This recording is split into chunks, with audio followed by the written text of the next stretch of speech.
Hey, what's up, you guys? Marty Schwartz here, guitarjams.com.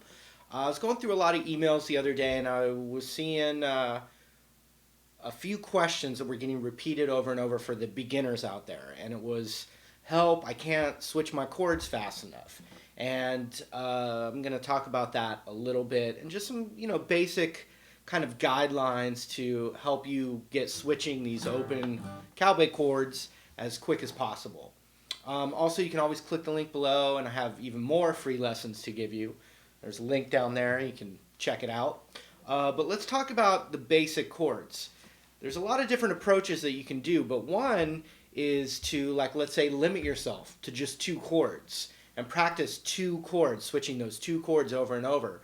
I find that the more info at once, the more likely you're to get overwhelmed. Like I would think when I used to buy a chord book, for instance, and it was that thick, and you go through, and there's 1,000 different chords in there, and it's overwhelming, and you kind of feel defeated before you even start practicing.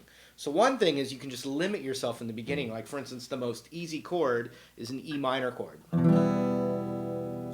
And the second, probably most easiest chord would be A major. So if you're having problems switching all these different chords, start with just the two easiest ones and switch back and forth.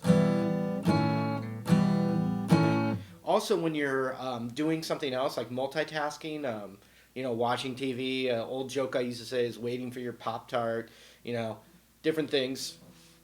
Sometimes food related, sometimes not. But what you can do is, you're on the computer, you're surfing the internet, anything, you could just sit, and while you're watching that show or whatever, you could just do the shapes of the chords without actually playing music. Just the shapes of the chords. It really pays off because it's all time put in. The more specific technique tips that I want to give you about switching chords, though, are things that I've learned from guitar teachers myself. I've had some great guitar teachers out there that are still teaching other people. And some of those tips would be something like this. Taking a D major chord. Any of these chords, and I'm just using these as examples, you can form the shape, and then something that's really good is, my joke was kind of like you had, freeze spray, and you're like, you spray it on there and your fingers get frozen. So what you're doing is you're keeping the shape of the chord, taking your hand off, and then putting it back on and making the, appropriate adjustments to get that chord shape right.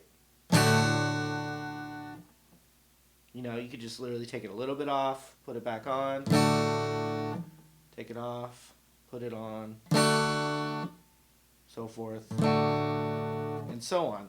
Shake your hand out, try it with a different chord. And what you're doing is you're getting that muscle memory going. Besides just always forming the chord, you're also, when you do that and you're trying to keep the shape, your brain and your fingers and everything are remembering it quicker than if you just formed the chord and strummed it. I promise, because I've seen it with a lot of students. Okay? Another tip is using one finger as like your locator point for that chord. So like, for instance, a G major chord looks like this. Instead of like trying to get that whole shape down and memorizing that whole shape, and I'm talking about beginners, think about your middle finger on the 3rd fret of the low E string right there. Boom. That's my G chord. That's like what I'm targeting. Then the other fingers go down. A C major chord. Ring finger on the 3rd fret of the A string.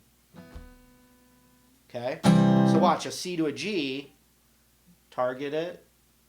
What was it? The middle finger.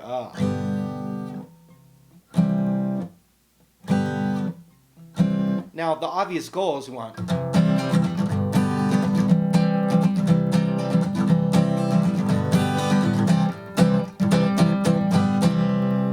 But it doesn't start that way, and you have to be a little patient with yourself, but target notes.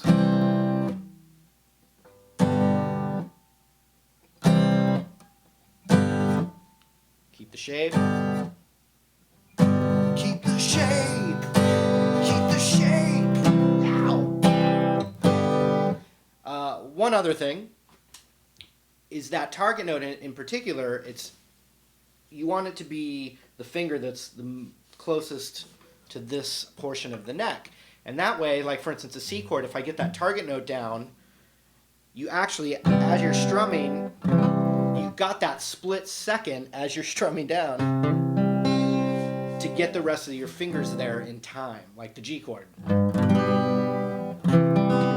You know, as you're forming it, even if it's a split second, I mean, I'll take it. I'll take that split second. You know what I mean? So let's recap the tips. One tip is to limit the amount of chords you're practicing.